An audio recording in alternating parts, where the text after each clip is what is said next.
ఏలూరు జిల్లా నూజివీడు ప్రజాగలం సభలో టీడీపీ అధినేత చంద్రబాబు నాయుడు సీఎం జగన్ పై విమర్శనాస్త్రాలు సంధించారు. ఈ ముఖ్యమంత్రి ఎవరి కోసం పనిచేస్తున్నాడు, తన కోసం తాను పనిచేసుకుంటున్నాడు అంటూ ధ్వజమెత్తారు. ఈ ముఖ్యమంత్రి మాటలు కోటలు దాటుతాయి, చేతలు గడప కూడా దాటవని అన్నారు. ఇతడు ఒక మోసకారి, ఒక అహంకారి, ఒక సైకో, ఒక విధ్వంసకారుడు, ఒక బందిపోటు దొంగ. అతడి దృష్టిలో మనమంతా బానిసలం. అతడు ఒక నియంత అని వ్యాఖ్యానించారు. డబ్బులన్నీ తన వద్దే ఉండాలని ఈ నియంత ఆలోచిస్తాడు. అతడేసి ఎంగిలి మెతుకులతో మనం బతకాలి అని చంద్రబాబు మండిపడ్డారు.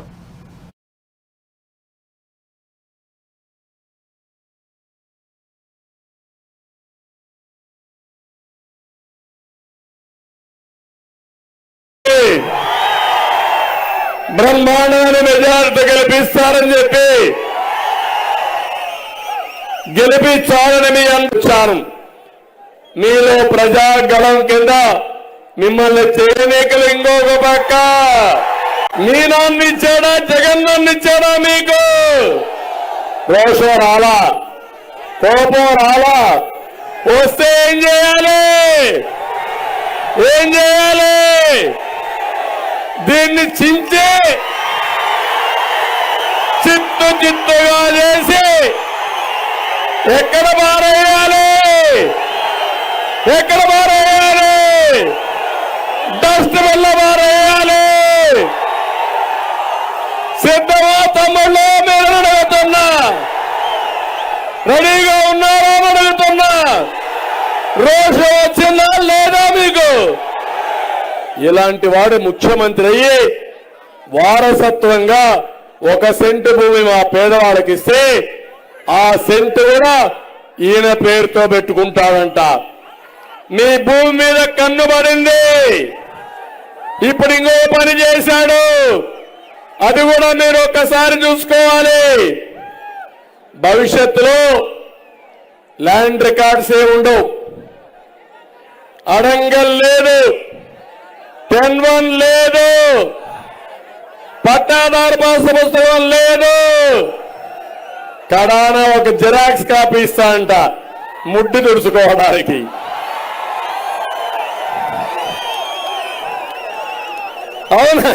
అవునా కాదా? రద్దు చేయాలా లేదా? రద్దు చేయాలంటే గట్టిగా చెప్పండి.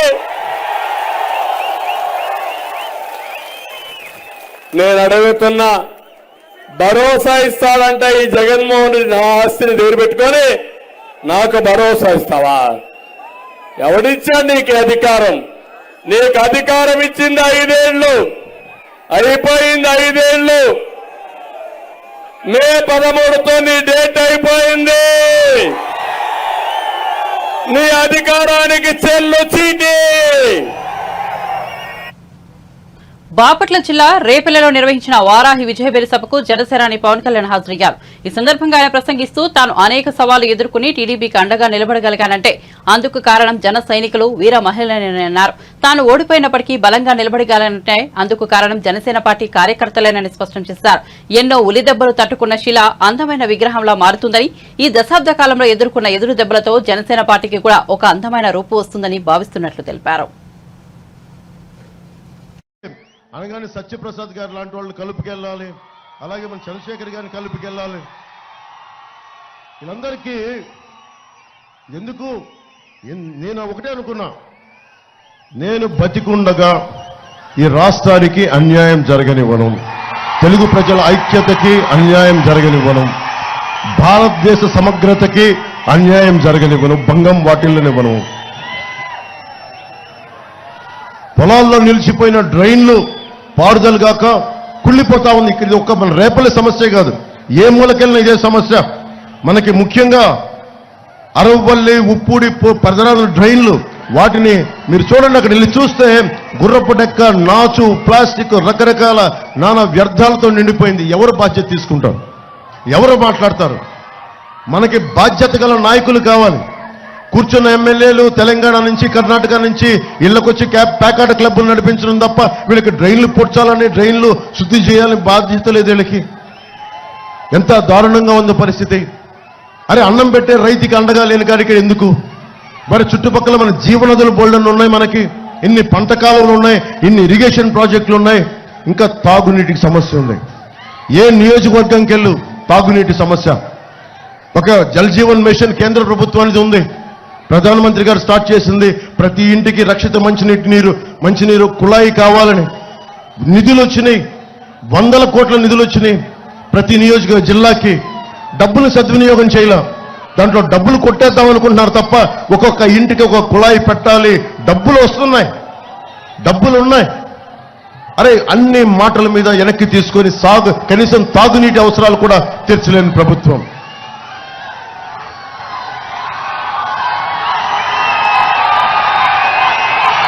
రేపల్లె ఒక సముద్ర తీరం ప్రాంతం ఎంత గొప్పగా డెవలప్ చేయొచ్చు, ఎంత గొప్ప పర్యాటక కేంద్రంగా తయారు చేయొచ్చు. కానీ ఇది పేకాటకి కేర్ ఆఫ్ అడ్రస్గా అయిపోయింది.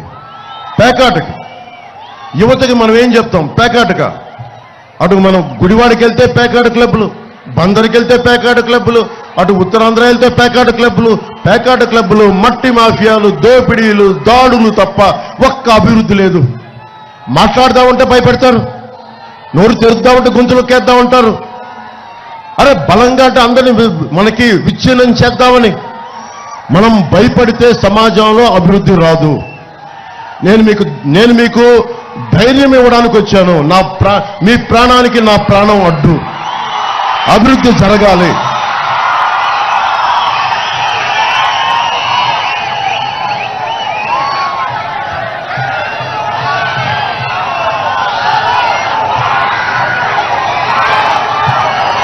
నిర్వీర్యం చేయడం వల్ల ఆ పని ముందుకెళ్ళనివ్వట్ల. అలాగే మనం కూర్చోబెట్టి స్వభావం రీత్యా ఇది ఇసుక నేల, డ్రైనేజ్ మురికి నీరు బయటికి రావడం వల్ల అస్తవ్యస్తంగా అయిపోద్ది. దీని గురించి మాట్లాడేవాడు ఎవడు? పేకాట క్లబ్ల మీద ఉన్న జోరు హుషారు ప్రజా సమస్యల మీద, తాగునీటి సమస్యల మీద లేదు.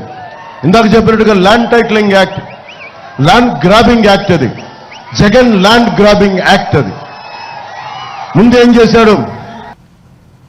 ఖమ్మం జిల్లా వారికి పట్టుదల చైతన్యం ఎక్కువని, అనుకున్న దానికోసం ఎంత దూరమైనా వెళ్తారని, అందుకే తాను ఖమ్మం జిల్లా రాజకీయాల్లో ఎక్కువగా తలదూర్చునని ముఖ్యమంత్రి రేవంత్ రెడ్డి ఆసక్తికర వ్యాఖ్యలు చేశారు. శనివారం ఖమ్మంలో నిర్వహించిన కాంగ్రెస్ జనదేశ సభలో ఆయన పాల్గొన్నారు. ఈ సందర్భంగా మాట్లాడుతూ ఖమ్మం జిల్లా ప్రజలపై ఉప ముఖ్యమంత్రి బట్టి విక్రమార్కపై ప్రశంసలు కురిపించారు. ఉమ్మడి ఖమ్మం జిల్లా పోరాటం, చైతన్యం, పట్టుదల మిగతా తెలంగాణ ప్రాంతానికి ఆదర్శం. మా మిత్రుడు బట్టి విక్రమార్క అప్పుడప్పుడు నవ్వుతూ అంటుంటూ, అయ్యా నాయన ఎవరితోనైనా పెట్టుకోవచ్చు కానీ మీ ఖమ్మం జిల్లా వాళ్ళతో పెట్టుకోవద్దు అంటున్నాను. ఎందుకంటే మీరు అనుకున్న దానికోసం ఎంత దూరమైనా వెళ్లి కొడతానని పేర్కొన్నారు. ఖమ్మంలో 100 మీటర్ల గోతి తీసి పాతి పెట్టింది ఈ ఖమ్మం జిల్లా అని నేను చెప్పదలుచుకున్నా. అందుకే మిత్రులారా, మీ చైతన్యం, మీ పోరాటం, మీ పట్టుదల మిగతా తెలంగాణ ప్రాంతానికి ఆదర్శం. మా మిత్రుడు బట్టి విక్రమార్క గారితో నేను అప్పుడప్పుడు అంటుంటా, నవ్వుకుంటా, అయ్యా నాయన ఎవరితోనైనా పెట్టుకోవచ్చు కానీ మీ ఖమ్మం జిల్లా వాళ్ళతో పెట్టుకోవద్దు.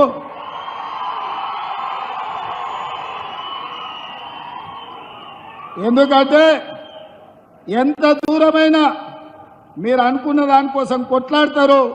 అందుకే నేను ఎప్పుడు కూడా ఖమ్మం జిల్లా రాజకీయాలలో ఎక్కువ తల దూర్చకుండా దగ్గరగా ఉన్నట్టే ఉండి దూరంగా ఉండి నమస్కారం పెడుతుంటాను.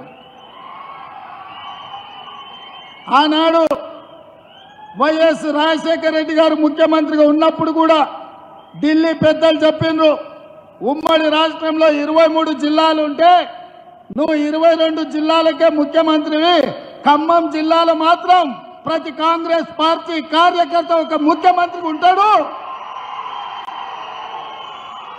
వాళ్ళ సమస్యల మీద వాళ్ళే కొట్లాడుకుంటారు, వాళ్ళకు వాళ్ళే నాయకత్వం వహించుకుంటారు, వాళ్ళకు వాళ్ళే పార్టీని గెలిపించుకుంటారు. మనం వాళ్ళకు సహకరించాలి తప్ప మనం వాళ్ళ విషయంలో ఎక్కువ కలగజేసుకోవద్దని ఆనాడు వైఎస్ రాజశేఖర రెడ్డి గారికి చెప్పింది ఈనాటికి నాకు గుర్తుంది. ఎందుకంటే నేను ఒకసారి కాంగ్రెస్లో చేరిన తర్వాత ఢిల్లీలో పెద్దల్ని అహ్మద్ పటేల్ గారిని కలవడానికి పోయినప్పుడు నాకు ఈ విషయాన్ని గుర్తు చేసింది. అందుకే మిత్రులారా, ఈ ఖమ్మం జిల్లా చైతన్యవంతమైన జిల్లా. ఈ ఖమ్మం జిల్లా దేశ రాజకీయాలకు ఒక దిక్సూచి. రాబోయే మార్పును, జరగబోయే పరిణామాలను ముందుగానే గుర్తించి ఈ దేశ ప్రజలకు ఏది మంచిదో ఆ రకమైన నిర్ణయం చేయడంలో మీరందరూ కూడా దిట్ట. అందుకే మిత్రులారా, నిన్నగాక మొన్న చంద్రశేఖరరావు వచ్చిపోయింది మీ దగ్గరికి. ఆయన పాపం నామ నాగేశ్వరరావు గారిని బకర చేయడానికి, ఆయన చెవులో పువ్వు పెట్టడానికి ఆయన చెప్తున్నాడు వచ్చేది సంకీర్ణమే, సంకీర్ణంలో నామ నాగేశ్వరరావు గారిని మంత్రిని చేస్తాను. నేను అడుగుతున్న ఏ సంకీర్ణంలో చేరుతావు? మా కాంగ్రెస్ పార్టీ ఆ ఇంటి మీద కాకిని ఇంటి మీద కూడా వాళ్ళనియదు. మా కార్యకర్తలు ఊరుకోరు. టిఆర్ఎస్ కాకి కాంగ్రెస్ ఇంటి మీద వాళ్తే అక్కడికక్కడనే మా కార్యకర్తలు కాల్ చేస్తారు. ఇక మిగిలింది బీజేపీ కదా, నువ్వు చేరబోయేది బీజేపీలనే కదా చంద్రశేఖరరావు. మేము అదే కదా చెప్పింది, మొదటి నుంచి మేము చెప్తున్నది, మొదటి నుంచి నువ్వు ఆచరిస్తున్నది. 2014 నుంచి 2023 వరకు 9.5 సంవత్సరాలు చంద్రశేఖరరావు రైతు వ్యతిరేక నల్ల చట్టాలు వచ్చినప్పుడు, నోట్ల రద్దు చేసినప్పుడు, జిఎస్టీ బిల్లును తీసుకొచ్చినప్పుడు, ట్రిపుల్ తలాక్ చట్టాన్ని చేసినప్పుడు, సిటిజన్ అమెండ్మెంట్ యాక్ట్ను పొందుపరిచినప్పుడు, యూనిఫామ్ సివిల్ కోడ్ తెచ్చినప్పుడు, ప్రతి సందర్భంలో ఇక్కడ కారు గుర్తు మీద ఓటు వేయించుకొని ఢిల్లీలో కమలం గుర్తుకు తాకట్టు పెట్టిన చరిత్ర చంద్రశేఖరరావుది. నిజామాబాద్ లోక్సభ నియోజకవర్గం కాంగ్రెస్ అభ్యర్థి ఓ మహిళపై చేసుకున్న ఘటనపై బీఆర్ఎస్ వర్కింగ్ ప్రెసిడెంట్ కేటీఆర్ మరోసారి స్పందించారు. ఎన్నికల ప్రచారంలో భాగంగా ఓ ఉపాధి కూలీ మహిళ బీజేపీ అభ్యర్థికి ఓటు వేస్తానని చెప్పడంతో జీవన్ రెడ్డి ఆమె చెంపపై కొట్టారు. ఇది నెట్టింట వైరల్ గా మారింది. మహిళ చెంపపై కొట్టడం దుర్మార్గపు చర్య అని కేటీఆర్ మండిపడ్డారు. కాంగ్రెస్ దురహంకారమని విమర్శించారు. ఈ ఘటనకు సంబంధించిన వీడియోను కేటీఆర్ రీట్వీట్ చేశారు. సౌత్ ఫస్ట్ చేసిన ట్వీట్ ను బీఆర్ఎస్ నేత రీట్వీట్ చేశారు. నిజామాబాద్ నుంచి ఓ మహిళ ఈ వీడియో వెలుగు చూస్తుంది. కాంగ్రెస్ ఎంపీ అభ్యర్థి జీవన్ రెడ్డి ఓ వృద్ధురాలి చెంపపై కొట్టాడు. కొన్ని రోజులుగా పెన్షన్ రాకపోవడంతో ఓ మహిళ తన వద్దకు వచ్చి కాంగ్రెస్ నేతలను ప్రశ్నించారు. అయితే ఆమె అతనిని గుర్తించలేదు. తనను వినయ్ రెడ్డి అని పిలవడంతో జీవన్ రెడ్డి ఆమెను కొట్టాడని ఈ ట్వీట్ పేర్కొంది.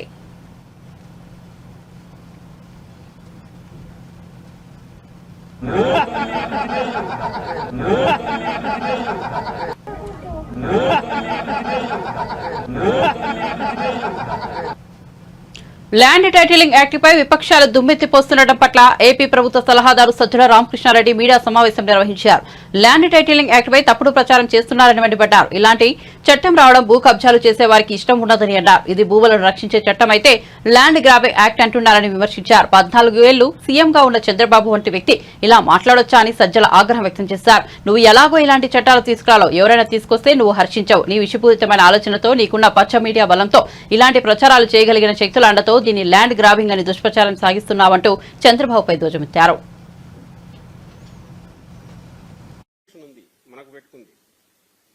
సమగ్ర భూ సర్వే జరగాల. మనము ఇన్నాళ్ళు జరుగుతూ వచ్చింది పేపర్ డాక్యుమెంట్ మీద బేస్ చేసుకొని ఆస్తి వ్యవహారాలు నడుస్తుంటే, అంటే ల్యాండ్ ఉంటుందో ఉండదో సంబంధంలా డాక్యుమెంట్లో ఉంటుంది. ఫలానా రామకృష్ణారెడ్డికి ఇన్ని ఎకరాల భూమి ఉంటుందని, అలా లేకపోయినా కూడా డాక్యుమెంట్ ఉండొచ్చు, లేదా అందులో తేడాలు ఉండొచ్చు. ఇప్పుడు మారాల్చాలనుకున్నది రియల్ గా నీ భూమి ఎంతుందో ఆ భూమికి సంబంధించిన యాక్చువల్ వాస్తవం ప్రతిబింబించేలాగా డాక్యుమెంట్ తయారు చేయడము.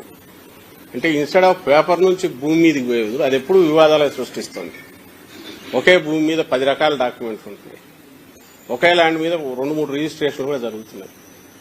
ఈ దీని కాకుండా వన్స్ ఫర్ ఆల్ నీ భూమి, నీ ఆస్తి, ఇమ్మూవబుల్ ప్రాపర్టీ ఏది ఉంటే దానికి సంబంధించినంతవరకు అది అపార్ట్మెంట్ కావచ్చు, ఇంకోటి కావచ్చు, ఇంటి స్థలం కావచ్చు, భూమి కావచ్చు, దీనికి సంబంధించినది వాస్తవమైన దీని నుంచి డాక్యుమెంట్ తయారవుతుంది. ఇది పెద్ద ఒక రెవల్యూషనరీ ఎఫర్ట్, రెవల్యూషనరీ ట్రాన్స్ఫార్మేషన్. ఇది ఏం ఓవర్ నైట్ ఎందుకు అవుతుంది? టైం పడుతుంది. పట్టడానికి ముందు సర్వే, సమగ్ర సర్వే జరగాల. ఆ యాక్టివిటీ ఇప్పుడు నడుస్తోంది. అసలు నాకు అర్థం కాదు ఏదంటే, ఇప్పుడు వీళ్ళు అంటున్న ఏ ఆరోపణలు చేస్తుంటారు. ఈ రోజు కూడా అన్యాయం అనేవి చేశారు. అసలు రైతులు ఏడంట, ఎవడో సాంబశివుడు అని ఎవడో ఇంకోటి ఎవరో చెప్పి ఈనాడు బ్యానర్ స్టోర్ రాశారు. లేని రైతు, అసలు రైతు లేడు, భూమి లేదు, అసలు జరిగింది వాస్తవం కాదు, ఏమీ లేదు, ఒక కథ కల్పిత కథ రాసేసి జనం మీద వదిలేశారు. కేవలం సర్క్యులేషన్ ఉంది కదా అని చెప్పి నమ్ముతారు. అక్షరం అంటే ఇప్పటికే గౌరవం ఉంటుంది, వాస్తవం ఉంటుంది అని అనుకుంటారు కాబట్టి నమ్ముతారు. చేసి రాసి పడేశాడు జనం మీద. ఇక్కడ కూడా అంతే. మిగిలిన వీళ్ళ ప్రచారం ఇది కాక IVRS కాల్స్ రకరకాలు ఏది పెడుతున్నారు, రోజు ఆరోపణలు, ల్యాండ్ గ్రాబింగ్ అంటాడు. ఆయనకాయన చంద్రబాబు అని ఆయనకాయనే దాని మీద లాక్కుంటూ రోజు ఉపన్యాసాలు ఇస్తున్నారు. నిజంగా ల్యాండ్ గ్రాబింగ్ అనేది ఎప్పుడు జరిగిందంటే 14-19 మధ్య టీడీపీ హయాంలో జరిగింది. దానికి చెక్ పెట్టడానికి ఇప్పుడు జగన్మోహన్ రెడ్డి గారు తీసుకొస్తున్నారు. మీకు గుర్తుందా? బాగా మీకు గుర్తుందా? వెబ్ల్యాండ్ అని తెచ్చినప్పుడు, వెబ్ల్యాండ్ అనేది తెచ్చి డిజిటలైజేషన్ చేస్తున్నామని మొదలుపెట్టిన దాంట్లో కింద పేర్లు మార్చి, పేరు ఒక రైతుది ఒక పేరు ఉంటే ఆ పేరు తీసేసి ఇంకో పేరు పెట్టి చేసుకుని తమకున్న అధికార బలంతోనో లేక రాజకీయ బలంతోనో కండ బలంతోనో ధన బలంతోనో దాని మీద డాక్యుమెంట్ చేసుకుని సేల్ చేసేసి రిజిస్టర్ చేసేసి డబ్బులు తీసుకుని కూడా ఇస్తే 1000 ఎకరాలు ఈ రోజుకు డిస్ప్యూట్ రిజాల్వ్ కాల. తెలియదా? అందరికీ ప్రజలకు తెలియదా? రైతులకు తెలియదా? 1000 ఎకరాలు ఎందుకంటే పేపర్ మీద ఉంటే చాలు. రిజిస్ట్రేషన్కి ఏముంది? పేపర్ మీద డాక్యుమెంట్ ఉంది, రిజిస్టర్ చేసేసారు, లిటిగేషన్ స్టార్ట్ అయింది. ఈ రోజుకు రిజాల్వ్ కావట్లా. ఎందుకంటే మళ్ళీ ఆర్డీఓకి చేసుకోవాలి, ఆర్డీఓ నుంచి మళ్ళీ జేసీ దగ్గర కాకపోతే తర్వాత మళ్ళీ కోర్టుకు పోవాలి, లేదా కోర్టుకు పోయినా మళ్ళీ ఇక్కడికే రెఫర్ చేస్తారు. ఇది ఒకటైతే ఇంకా క్లాసిక్ ఎగ్జాంపుల్ చెప్పేదా? CRDA ఏరియా మ్యూటేషన్ అనేది ఫైనల్. ఒకరి దగ్గర నుంచి ఇంకొకరి దగ్గరికి పేరు మారాలంటే ఫైనల్ చేసేస్తే ఒక సుబ్బరాయుడు అనే పేరు. వైఎస్ఆర్సీపీ పాలనలో మహిళలకు శాంతి భద్రతలు కరువయ్యాయని బీజేపీ నాయకురాలు షాదినేని యామిని శర్మ విమర్శించారు. విజయవాడలోని బీజేపీ కార్యాలయంలో కూటమి నేతలతో ఆమె ప్రత్యేక సమావేశం నిర్వహించారు. సీఎం నివాసానికి సమీపంలో అఘాయిత్యాలు జరుగుతున్నా నిందితులపై కఠిన చర్యలు తీసుకోలేదని మండిపడ్డారు. వైఎస్ఆర్సీపీ ప్రభుత్వం యువతను డ్రగ్స్, గాంజాయికి బానిసలను చేసిందని ఆమె ధ్వజమెత్తారు. భద్రత అలాగే ఈ రాష్ట్ర ప్రజల శాంతి భద్రతల పైన ఏమాత్రము పట్టింపు లేకుండా ఈ ప్రభుత్వ పాలన సాగింది. వందలాది మంది మహిళల పైన లేదా ప్రజల పైన కంటిన్యూస్ గా దాడులు జరుగుతుంటే ఆ ప్రభుత్వాన్ని, ఆ పాలనని ఏమనాలి? మన రాష్ట్రంలో చూస్తే గడిచినటువంటి వైసీపీ పాలనలో 650కి పైగా మహిళల పైన అత్యంత దారుణమైనటువంటి ఘటనలు జరిగాయి. ఇన్ని వందలాది సంఖ్యలో ఘటనలు జరుగుతున్నప్పటికీ కూడా ప్రభుత్వము, ముఖ్యమంత్రి గారు మహిళలు 2 హోంమంత్రిలాగా పనిచేశారు. వారు లేదా మహిళా కమిషన్ నిమ్మకి నీరెత్తినట్టుగా ఉన్నారు.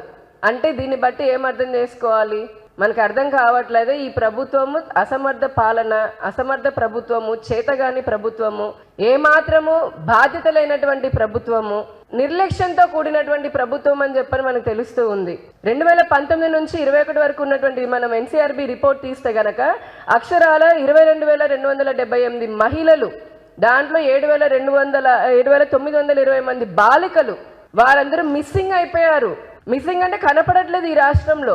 అప్పుడప్పుడు వచ్చి డీజీపీ లేదా కొంతమంది ఎస్పీలు వచ్చి మాట్లాడతారు, మా రాష్ట్రంలో మా పోలీసు వ్యవస్థ బాగా భద్రతనిస్తుందని. మేము ప్రశ్నిస్తున్నాం, పదే అడిగాము శ్వేతపత్రం రిలీజ్ చేయమని. కానీ ఇంతవరకైనా సరైన లెక్కలు చెప్పారా? ఆ 22,000 మంది పేర్లు వీళ్ళు, లేదా అందులో ఎంతమంది తిరిగి తెచ్చాము? ఒకవేళ నేరాలు జరిగి ఉంటే కనుక, కిడ్నాపులు ఇట్లాంటివి జరిగి ఉంటే వారిపైన పలానా సెక్షన్ కింద, పలానా చట్టం కింద కేసులు పెట్టాము అని చెప్పని ఏమైనా చెప్పే ధైర్యం నిజంగా ఈ రోజున రాష్ట్ర ప్రభుత్వానికి ఉందా? వ్యభిచారం కోసం మహిళలను అక్రమ రవాణా, హ్యూమన్ ట్రాఫికింగ్ చేసేటటువంటి రాష్ట్రాల్లో ఆంధ్రప్రదేశ్ 3వ స్థానంలో ఉంది. అభివృద్ధిలో నెంబర్ 1 స్థానంగా ఉన్నటువంటి రాష్ట్రము, ఉండాల్సినటువంటి అన్ని సహజ వనరులు ఉండి అభివృద్ధిలో నెంబర్ 1 సాధించాల్సినటువంటి ఉండాల్సినటువంటి రాష్ట్రము ఈ రోజున హ్యూమన్ ట్రాఫికింగ్ లో 3rd ప్లేస్లో ఉంది. డ్రగ్స్ మనందరూ తెలిసిందే, వేలాది కిలోల డ్రగ్స్ కానీ, గంజాయి, లక్షల మద్యాన్ని ఏమంటారు లీటర్లు ఏరులై పారుతున్నటువంటి మద్యానికి కేర్ ఆఫ్ అడ్రస్ లాగా నెంబర్ 1 లాగా ఉంది. కానీ ప్రజలని రక్షించే క్రమంలో అట్టడుగు స్థాయిలో ఈ రాష్ట్రం ఉంది. దీనివల్ల మహిళలు ఇప్పుడు చాలా చోట్ల చూసాము, సీఎం ఇంటి పక్కనే జరిగింది. దానికి కారణాలు ఎవరు? అక్కడ సీతానగరం దగ్గర జరిగినప్పుడు బ్లేడ్ బ్యాచ్, అక్కడ ఉన్నటువంటి గంజాయి బ్యాచ్ కాదా? అలా రాష్ట్రంలో చూస్తే గుంటూరులో నడి బొడ్డున ఒక అమ్మాయిని నరికి చంపారు. ఇక్కడ విజయవాడ ప్రభుత్వ ఆసుపత్రిలో ఒక అమ్మాయి పైన అత్యాచారం జరిగింది. సీఎం సొంత జిల్లా కడప జిల్లాలో, అలాగే పులివెందులలో కూడా మహిళ పైన అత్యాచారం జరిగింది.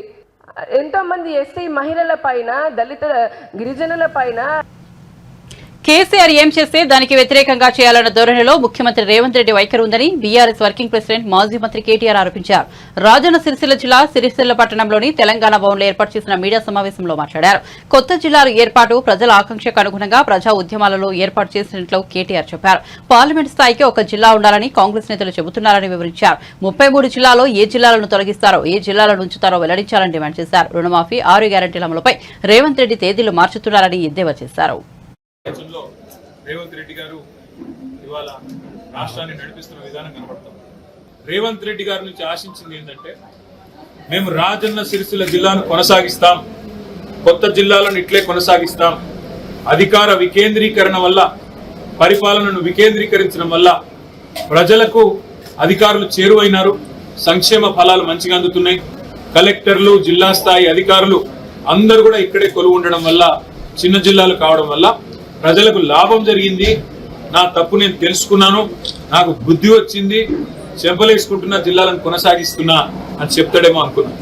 కానీ ఈ ముఖ్యమంత్రి వైఖరి ఎట్లా ఉందంటే కేసీఆర్ ఏం చేస్తే దానికి ఉల్టా చేయాలి. కేసీఆర్ గారు 3,000 కోట్ల రూపాయల బతుకమ్మ చీరల ఆర్డర్లు ఇచ్చినారు. ఇక్కడి బతుకు నిలబెట్టినారు, సిరిసిల్ల నేతన్నల బతుకు నిలబెట్టిండు. నెలకు 15-20 వేల రూపాయలు సంపాదించుకునే విధంగా గౌరవప్రదంగా జీవించే విధంగా సిరిసిల్ల నేతన్నలకు ఒక గౌరవాన్ని ఇచ్చింది కేసీఆర్ ప్రభుత్వం. జిల్లా ప్రజలకు కాంగ్రెస్ పార్టీ స్పష్టత ఇయ్యాలి. అసలు రాజన్న సిరిసిల్ల జిల్లాను కొనసాగిస్తారా, తీసేస్తారా? 33 జిల్లాల్లో 17 జిల్లాలనే చేయదలుచుకుంటే ఏ 16 జిల్లాలు మీరు తీసేస్తారు? నాగర్ కర్నూలు పార్లమెంట్ లో 3 జిల్లాలు ఉన్నాయి. నాగర్ కర్నూలు జిల్లా ఉంది, వనపర్తి జిల్లా ఉంది, అదేవిధంగా గద్వాల జిల్లా ఉంది. మరి దేన్ని ఉంచుతారు, దేన్ని తీసేస్తారో తేడతెల్లం చేయాలి ముఖ్యమంత్రి రేవంత్ రెడ్డి, ఆయన కాంగ్రెస్ పార్టీ వాళ్ళు. నేను డిమాండ్ చేస్తా ఉన్నా, ఇంకొక డిమాండ్ కూడా నేను చేస్తా ఉన్నా రాజన్న సిరిసిల్ల వేదికగా, ఇకనైనా చేసిన తప్పుకు చెంపలేసుకోండి, బుద్ధి తెచ్చుకోండి. సిరిసిల్లలో మళ్ళీ నేతన్నల ఆత్మహత్యలు తిరిగి ప్రారంభమైనాయి. ఇప్పటికైనా కొద్దిగా జ్ఞానం తెచ్చుకొని బుద్ధిహీనంగా ప్రవర్తించడం మానుకొని, ఇంకా పిచ్చివాగుడు మాగడం మానుకొని ఇప్పటికైనా మరి నేతన్నలకు తిరిగి ఆర్డర్లు ఇవ్వండి. ఇచ్చి బతుకమ్మ చీరకు మేము 3,000 కోట్ల ఆర్డర్లు ఇస్తే 5-6 ఏళ్లలో నీకు దమ్ముంటే 6,000 కోట్ల ఆర్డర్లు ఇ, ఇంకా మంచి చీరలు తయారు చేయించు, లేదా కాటన్ పరిశ్రమకు ఊతమిచ్చే విధంగా వ్యవహరించు. అంతేగాని మూర్ఖుడిలాగా ఇవాళ ప్రజల ఉసురు తీసుకునే విధంగా, నేతన్నల ఉసురు తాకే విధంగా ఈ దిక్కుమాలిన రాజకీయాలు చేయవద్దని చెప్పి కూడా రేవంత్ రెడ్డి గారికి నేను విజ్ఞప్తి చేస్తా ఉన్నా. మీ వైఖరి ఏంది అసలు? నేత కార్మికులను ఆదుకుంటారా, లేకపోతే వాళ్ళు చస్తా ఉంటే చూస్తా ఊరుకుంటారా చెప్పాలని చెప్పి కూడా నేను డిమాండ్ చేస్తా ఉన్నా. నిన్న మేము ఊహించింది, ఆశించింది ఈ ప్రాంతంలో ప్రజలకు సాంత్వన చేకూర్చే మాటలు. నిన్న మొన్నటి దాకా తంగళ్లపల్లి బ్రిడ్జ్ కింద నీళ్లు కనబడుతుండే మంచిగా, గోదావరి నీళ్లు. ఇలా మాయమైన రేవంత్ రెడ్డి వచ్చినాయి. దాన్ని ఏం చేస్తావో చెప్పవు. ఇక్కడికి వచ్చినావు, మరి ఇక్కడ బోర్లు ఎత్తిపోతున్నాయి, మళ్ళీ ప్రజలు గొంతెండి నీళ్ల కోసం అలమటిస్తా ఉన్నారు, రైతుల పంటలు ఎండిపోతా ఉన్నాయి. దాని మీద ఒక్క మాట మాట్లాడలేదు. ఇట్లాంటి సిగ్గుమాలిన ప్రభుత్వం, ఇట్లాంటి తుగ్లక్ పాలన ఇవాళ ప్రజలు చూసి అసహించుకుంటా ఉన్నారు, నవ్వుకుంటా ఉన్నారు. నువ్వు చెప్పే అబద్ధాలు, అసత్యాలు ప్రజలు ఇవాళ చీత్కరించుకుంటా ఉన్నారు. 6 గ్యారంటీల్లో 5 అమలు చేసినా అని సిగ్గు లేకుండా నువ్వు బొంకుతుంటే, హోర్డింగ్లలో పెట్టుకుంటే ప్రజలు ఇవాళ నవ్వుకుంటున్నారు, చీత్కరించుకుంటా ఉన్నారు. బులెటిన్ ముగించే ముందు హెడ్లైన్స్ మరోసారి చూద్దాం. చంద్రబాబుకు ఓటేస్తే అనుకున్న నోట్లో తలపెట్టినట్లేనన్న జగన్. 14 ఏళ్ల పాలనలో చంద్రబాబు ఒక్క హామీనైనా నెరవేర్చారా అని ప్రశ్న. పెన్షన్లు ఇంటికి రాకుండా చంద్రబాబు అడ్డుకున్నారని విమర్శ.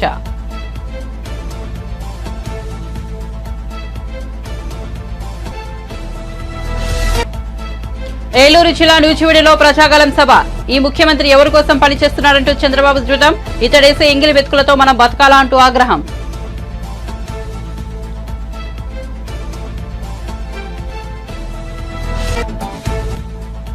బాపట్ల జిల్లా రేపలలో వారాహి విజయబేరి సభ. జనసేన కార్యకర్తల వల్లే తాను ఇన్నేళ్లు నిలకడబెట్టాలని పవన్ వెల్లడి. అడ్డగోలుగా దోచుకోవడం కుదరదు, ఇక్కడ పవన్ ఉన్నాడంటూ ఫైర్. ల్యాండ్ టైటిలింగ్ యాక్ట్ లో జగన్ కు లాభం కనిపించిందని విమర్శలు.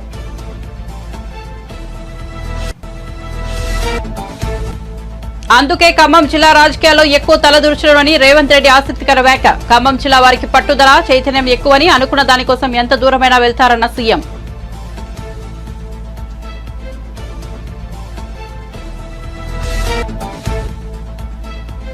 మహిళపై చేయి చేసుకున్న జీవన్ రెడ్డి వీడియోపై స్పందించిన కేటీఆర్. నిజామాబాద్ లోక్సభ నియోజకవర్గ పరిధిలో ఘటన. సోత్ ఫస్ట్ చేసిన ట్వీట్ రీట్వీట్ చేసిన కేటీఆర్. కాంగ్రెస్ దురహంకారం అని కేటీఆర్ ఆగ్రహం. మరిన్ని అప్డేట్స్ కోసం చూస్తూనే ఉండండి PS న్యూస్.